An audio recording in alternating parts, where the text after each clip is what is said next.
Come here, Mummy. Okay. A perfect little girl. There you go, Nick. Nick, you okay, Bobby? With a terrifying illness. Nick. Okay. When Nikki was born, we were just thrilled. Nikki Atwood grew up in Perth with her twin baby brothers and parents, Rob and Beck. She was just the most precious little girl. And she was completely healthy until she turned 2. Nikki was just standing in front of me and she just flickered her eyes and fell a little bit to the left. It happened every 10 minutes. Nikki was fitting up to 200 times a day. They told us that day that she had epilepsy, and when they told us it was epilepsy, from what we understood of epilepsy, it was something that could be controlled. But 27 different drugs failed. Dozens of scans couldn't show where the problem was in Nikki's brain. Coming up to almost 2 years of having these non-stop seizures, we started to very much get the impression that she would be almost certainly mentally impaired. She was seizing every minute. The idea of it being for the rest of her life just wasn't something we could accept. I felt really helpless and really like there was nowhere for her, nowhere to go, no one could help her. But there was a radical answer. So has he got the same personality he had after I took out half his brain? Oh yeah, He's still cheerful. You heard right. Dr. Gary Mathern cut out half of 2-year-old Benji's brain to stop his constant epileptic fits. So he's starting to do some things with you? Yes, he's signing, I love you. Oh, good. He's saying hi, bye. Thank you so much for it. Not a problem. You're a miracle. If your child is still having seizures after 2 or 3 medications, you really should know why. And in some circumstances, there may be alternative treatments, such as surgery, that can render them seizure-free. Beck found Dr. Mathern on the internet at California's best hospital.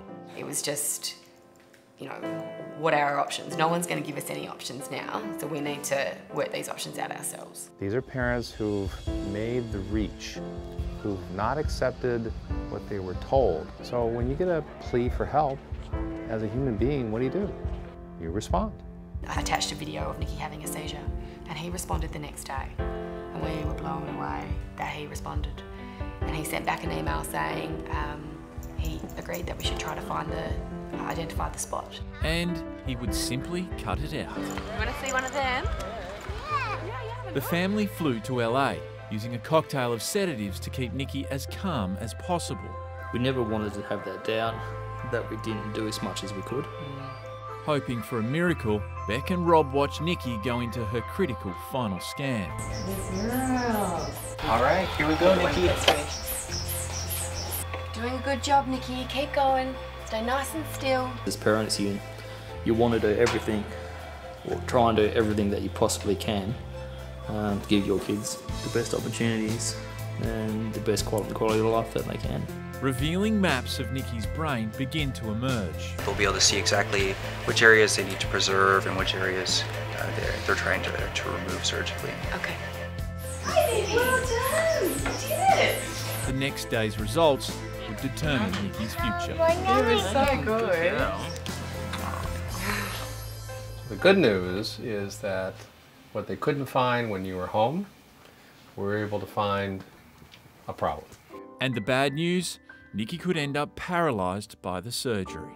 Dr. Mathern's made it pretty clear that there is a chance that she will lose function of her left side, which would be horrible for her, but the way that she is now, I still think that will be better.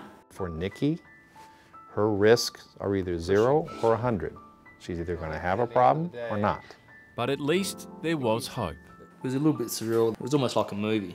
But, you know, we didn't feel like your life. Yeah, like after all this time, all of a sudden, they could possibly do something to help it.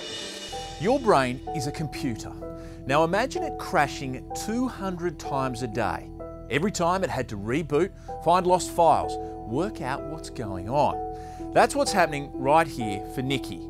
That yellow area is an electrical storm going off, crashing her brain every few minutes. They felt that it was definitely a surgical case and that they could surgically remove that area, and that there'd be an 80% chance that they could stop her seizures forever. But the images also make it clear time is running out. Nikki is getting worse and the surgery is urgent. Nikki is at an increased risk of dying related to her seizures. My only window is now. By doing something that on the surface is highly violent. I'm going to crack open her skull and I'm going to go operate on her brain. Can you die from a brain surgery? Sure, but the risk of dying is pretty low, but it's not zero. There have been a couple of deaths in the cases that he's done. I know there's a big risk that things could go terribly wrong and the worst thing possible could happen. Are you ready to make a decision about surgery, yes or no? Yes. Surgery. We definitely want surgery. Definitely. Okay. The night before Nikki's operation is tough. We know that the worst outcome would be that Nikki would die in surgery. And we just don't want to think about that. Really feel like this is the right thing to do. This is our last chance. This is